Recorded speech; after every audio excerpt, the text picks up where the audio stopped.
So welcome back guys, isa na naman pong campsite ang ating pinuntahan dito sa Tanay Rizal. At ito nga po ang Ridges of Clouds, isang campsite na nakilala dahil sa angking ganda ng mga tanawin. Malamig na simoy ng hangin at maganda, malinis na kapaligiran. Nakilala din ang campsite na ito dahil sa Malaparaiso o Wonderland na ambience. Tanaw mo rin sa campsite na ito ang kabundukan ng Sierra Madre, na isa rin sa dahilan kung bakit binabalik-balikan ang campsite na ito. Kaya sa video na ito, dadalhin ko na naman kayo sa isang lugar na kung saan maapagbigay na naman sa inyo ng relaxation. At pumusugin ko na naman ang mga mata nyo sa ganda ng kalikasan dito sa Ridges of Clouds. Ibabahagi ko nga rin pala sa inyo kung paano makapunta o makarating sa campsite na ito mula Metro Manila. Kakayanin nga ba ng nakasasakyan o nakamotor? Magkano ang day tour or overnight? Hopefully matapos mo yung video na ito para sa mas marami pang information. Kaya tara na, simulan na natin to. Let's go! So what's up guys, kamusta kayo? It's another day and another video. So ngayong araw guys, may isang campsite na naman tayo nakapupuntahan, which is yung Ridges of Clouds sa Tanay Rizal. So time check muna tayo guys, 6:30 AM. So medyo tinanghali na tayo ng gising. So usapan namin ng kasama ko, dapat 6 AM andun na kami sa Ridges of Clouds o sa campsite para ma-witness namin yung Sea of Clouds. Pero anyari, tanghali na na-magnet kasi yung katawan sa higaan, kaya ito nahirapan kumain. So andito pala guys sa highway kung saan binabaybay natin yung daan pa Marikina. Andito na tayo sa SM Marikina. Ayan yung Marikina River.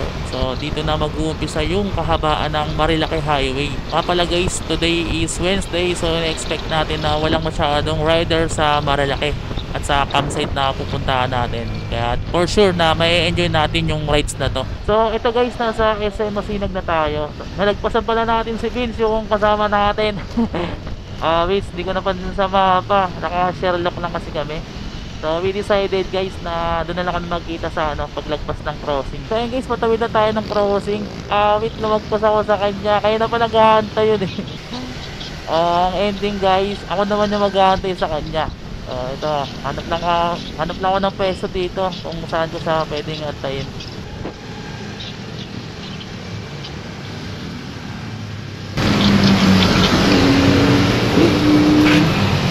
Ay, ito, kala ko tropa ko, putan. Sorry. Kala ko yung kasama ko. Paras kayo helmet eh. Ito lang sa paglagpas ng crossing. Yaki, akala ko ikaw yun. Mapir na ako, kaki.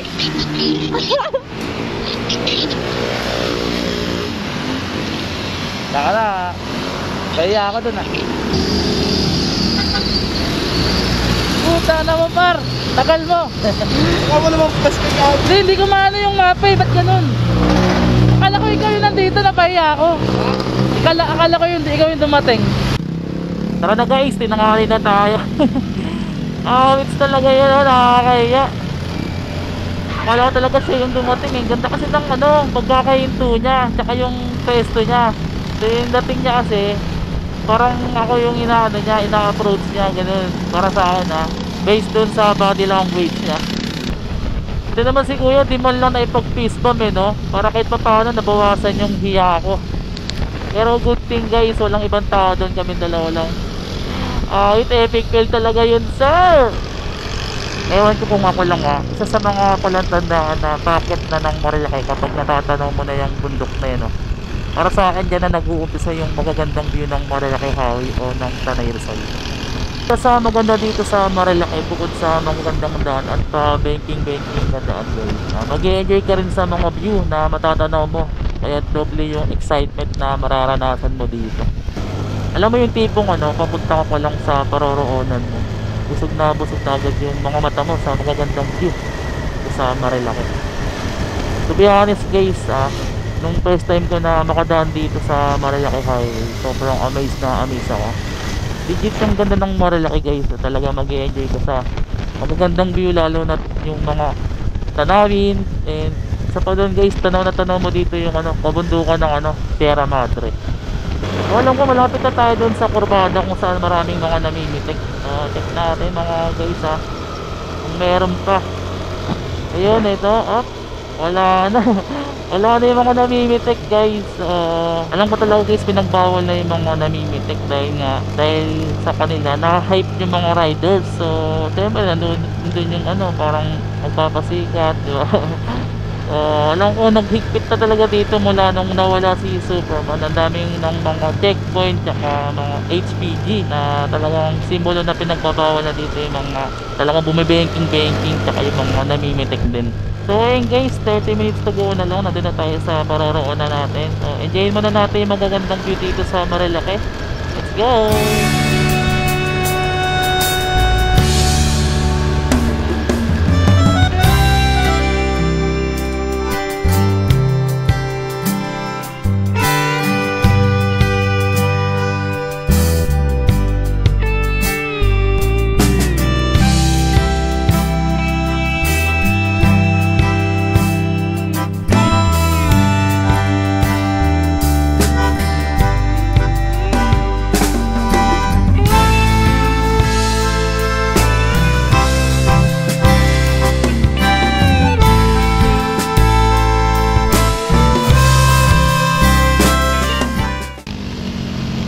So ayun guys, malapit na tayo. Kakaliwa tayo dito sa kabilang kalsada. Wait lang natin si Vince.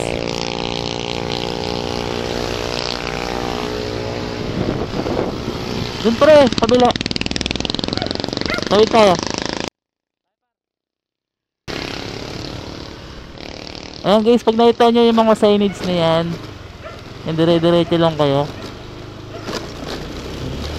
Malapit na tayo guys sa Ridges of Clouds. Madadaanan din natin dito yung Viewscape Nature Park kung saan bilinag din natin yung mga nakaraang video natin. So sa mga nagtatanong guys kung kakayanin ba ito ng sedan, sasakyan o motorsiklo, kaya naman siya guys. Dire-diretso lang natin to. Alright.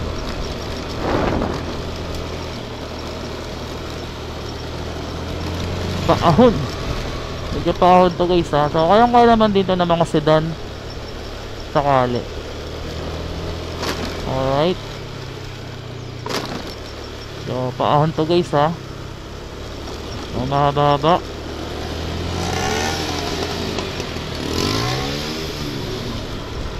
Alrighty. Malapit-lapit na tayo guys dun po. So ayun guys, may madadaan na kayong rough road dito. Pero as you can see, okay naman yung pagkaka-rough road niya. Kaya naman siyang daanan ng mga sasakyan. Okay. Ganda ng view. Grabe, solid. Ayan, dire-diretso lang natin to. Kaunting rough road lang yan guys, don't worry. Kaya ng mga sasakyan niya. Alright. So ayun yung ano, yung gate ng Viewscape Nature Park kung saan tayo naglag nung nakaraan. So lalagpasan lang natin yan ng bahagya guys. So dire-diretso yun lang natin itong rough road na to. Yung palusong ng konti guys ha. So alright guys, siguro hindi ko na ikakat ng video na to. Sa part lang na to guys, para makita nyo rin kung gaano kahaba itong rough road guys. Para ma-estimate nyo rin kung sakaling pupunta kayo.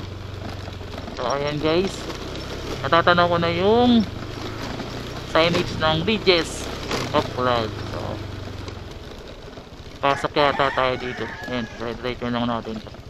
Pasok tayo sa kaliwa. Ayan yung ano, signage. Okay, ito na. Ito na yan, I think. Ayan na yung gate. Let's go. So we are, ito na kami guys sa Ridges Cafe. Ano ba to? Ridges Clouds mga tol. So ikutin natin to. Ito.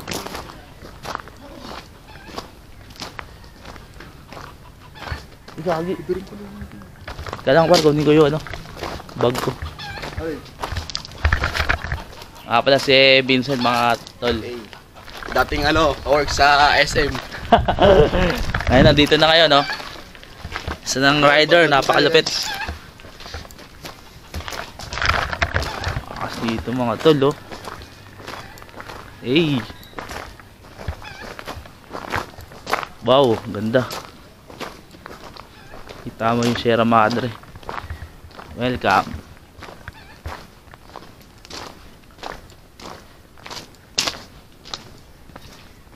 Wow.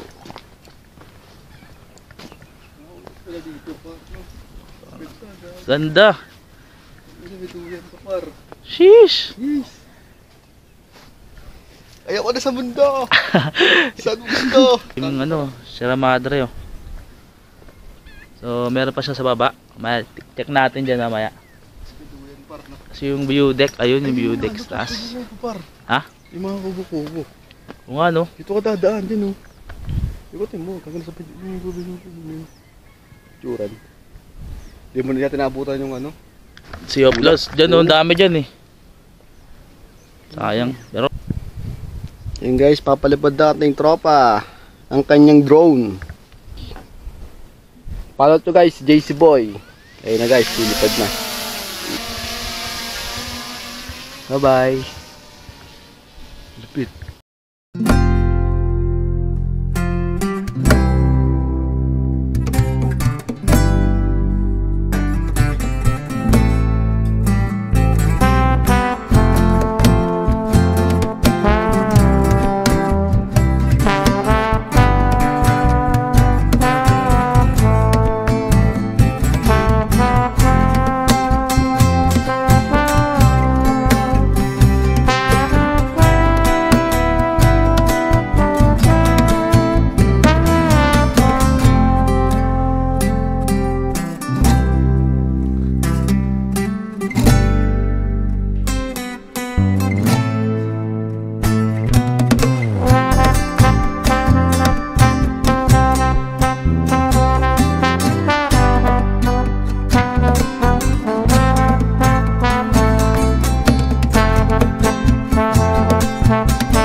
mga tol, ikot muna kami dito sa ano, sa campsite. Tingnan natin kung ano yung mga magagandang spot. So, let's go mga utol.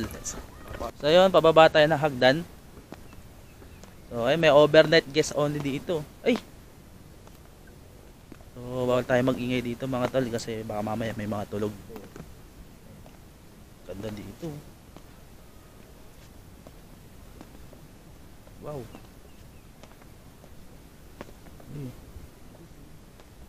Kubo, may kubo. Kubo yan, oh. O baka may mga tulog kasi tol, baka. Wow.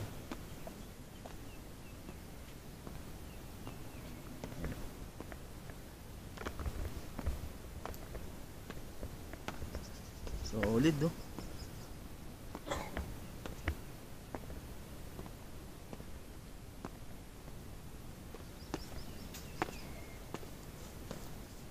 Pwede po.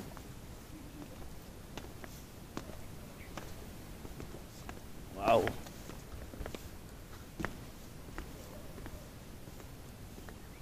Grabe tol. Solid dito guys. Oh my G. Ito yung ano, kabaan ng ano, Sierra Madre. Grabe.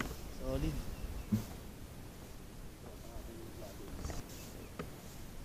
Yung daanan dun, oh. May kawali rin, oh. Oo. Pwede kang paluto dun, oh. Pwede kang magluto dun sa sarili mo. Umuulo.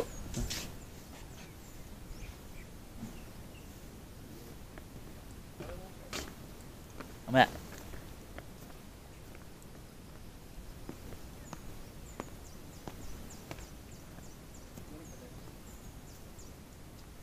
Oo. Tambayan dito.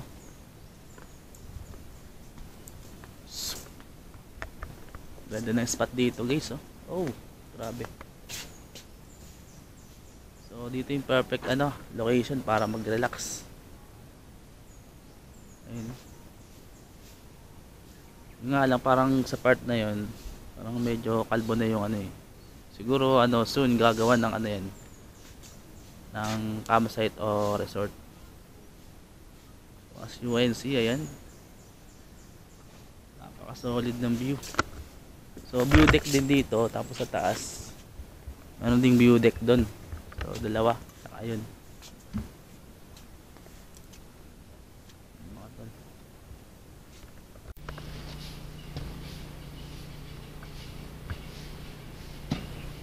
Puro yan, par, no? Ano no? Ang tawag yan, dragon food. Oh, saan? Ayun, no? Ayan, dragon. Dragon seed. Dragon seed. Dragon seed. Yung violet. Sige, yun. Tayo dito par. Patayang spot.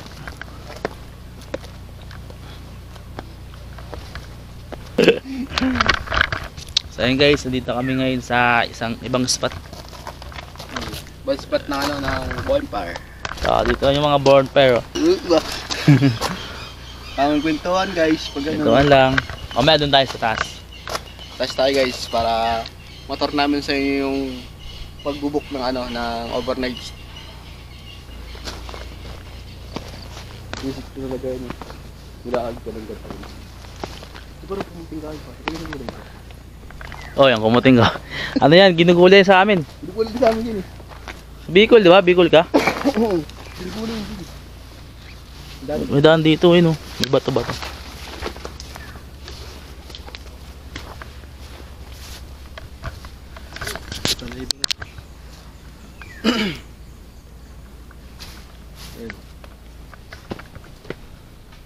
May duyan dito.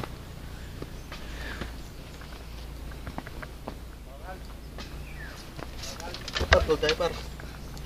Eh. Par, patulog dito par. Ah! Patulog dito ba? Solid ang view dito guys. Oh! Dito ka na nakaupo, no? Tapos kita mo yung ano. Relax ka dito. Tapos naka-relax ka ng ganito. Eh! Tapos pagbaho mong ganyan. Napaka-relaxing. Relaxing lugar dito mga tol. Tino, yung view deck. Hagdan. Mataas. Tapos pag nagugod, mga pinangamuha ng ano, dragon food. Oh. Ayun, may mga prutas din dito. Kaya lang wala pang bunga. May mga puno ng saging. Ayun, Sierra Madre. Kabundukan. Ayun. Solid. So, hindi pa natin naiikot yung ibang lugar eh. Kasi ginagawa pa. Sabi mo yun. Bang ilanang kaya yan? Kaya mas maganda ma-interview mo yung ano doon. Para at least Oo. alam nila. Diba? Ayun, mayroon pa dito. Dog pa. Ito. Baka maglas ka dito, par ganito lang eh. Kung babae nga lang yung ano na to eh. Ala.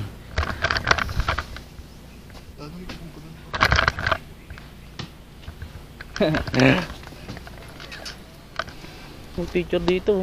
Oo. Okay sa bike. Sino mga par?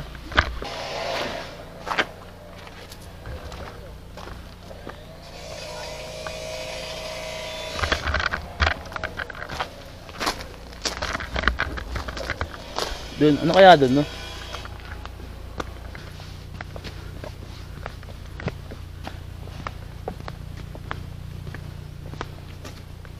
Wow, ito yung bahay kanina, oh.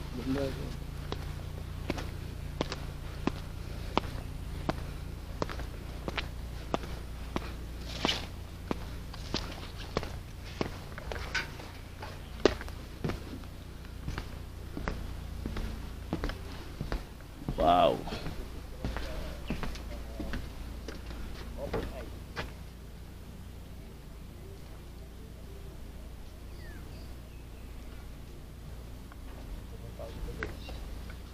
Tayong room. Kasi nakalaka tayo guys eh. Tao dyan. So, ito yung maganda. Meron tayong yung terrace. Yan. So pag-gising nyo sa umaga guys, bukas nyo ng bintana guys. Ayun yung bubungad sa'yo. Yan ang bukod sa'yo.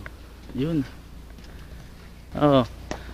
Ayun, oh. Ngayon, ngayon, pag di ka pa nagbigay ng jowa mo guys, ito guys, Dito, oh. ilalim. Sa ilalim. Ito, maglululo ba? Ganito, oh. Ito guys, oh. susunod. Baka pala nito. Hindi na ako makatayo gago. Ang baba pala nito puto. Alam mo.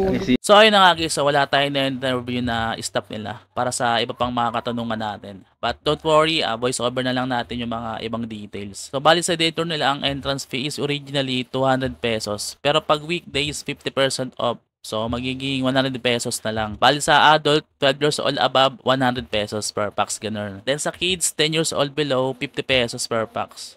So ang laki pa rin ng discount, di ba? At kung may mga kasama kayong mga pet like dogs and cats, pwede naman yun guys, basta may diaper sila. And para naman guys sa mga kubo or kabana kung tawagin, yung nakita nyo kanina sa video, ito naman yung mga rate nila guys. For small kabana, good for 2 packs or couple with free breakfast and standard CR. Ang price nun is 2,500. And para naman sa large is 3,000. So again, para sa standard, 2,500. And para sa large, 3,000.